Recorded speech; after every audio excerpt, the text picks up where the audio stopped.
Later, right here on South Florida Today, why a piano lover wouldn't let his instrument rest. Not until he got it perfected. We'll show you how he did that. That's coming up in our musical note story in just a few moments. Okay, instead of playing music tonight, we're fixing music. A normal piano, when it goes to be restored, takes about 100 hours. But the piano you're about to see is extra special. In fact, it's more than 100 years old. And what does that mean? A lot of work to restore it. I always played the piano since I was a little boy, and figured out that I need to be close to the piano, doing things with my hands. And once you start learning and playing the piano, there is no substitute. The piano is a piano, and obviously the fact that it hasn't been changed in 300 years is because of its ingenuity and its quality. So once you start playing the piano, you have no choice. You have to continue. I've been a piano technician now for about 15 years. Starting my career in Boston, Massachusetts. I have a very large base of clients. I'm very lucky. Over 1,200 people that I service on a regular basis. And I do everything from in-home tuning to a complete restoration. You can see how much wear is on the felt of this hammer. It's basically completely gone. I know right away what a piano needs. A piano has a lifespan. It lives about 80 to 100 years, and then it will need to be worked on. Every piano has a serial number, which I can track right away with a special book, and I can tell the customer exactly when the piano was built. And according to the age, I can tell how much work the piano will need.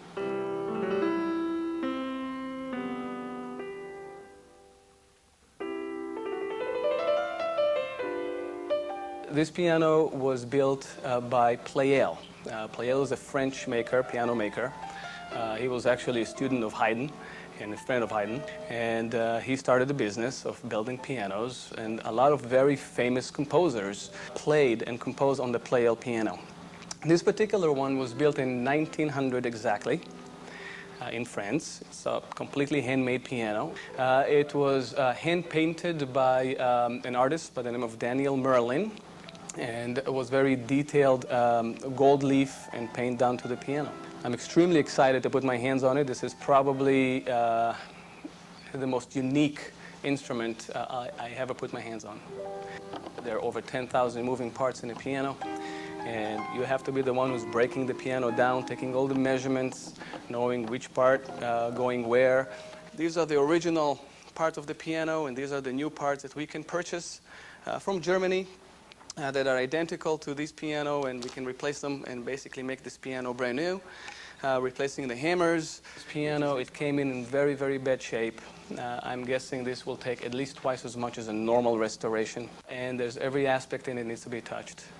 From the soundboard, which we'll see soon, it's completely cracked, to the mechanism, which we see right here, that is completely bruised and old and fatigued. But we'll do everything to save it, including this beautiful ivory keys. Demonstrate the way the piano is working. The music box, basically, it's just like a miniature piano.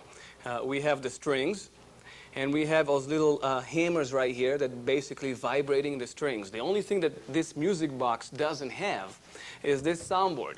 So if I play this music box right here, there's very little sound coming out of it. But if I do the same thing, touching the soundboard of the piano, it will amplify the sound of the piano. One of the problems with this piano is that I'm not the one who broke the piano down. So there's a lot of pieces here that I have to second guess. There might be some missing pieces as well. But I'm pretty confident that we'll find all the pieces and we'll make the pieces that are missing. And it's going to be magnificent.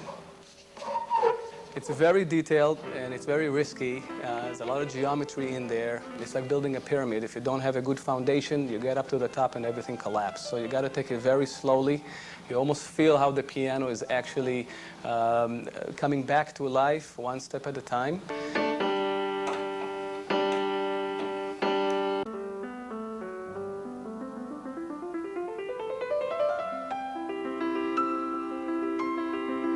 Every piano is a challenge. It gives me probably the most satisfaction to be able to take a piano that is a piece of furniture when I start on it, and when it's done, it's a beautiful sounding piano. It's a challenge, it's rewarding, and it's very personal, it's very emotional, And that's pretty much what I love doing. It's history, it's craftsmanship, and it's music.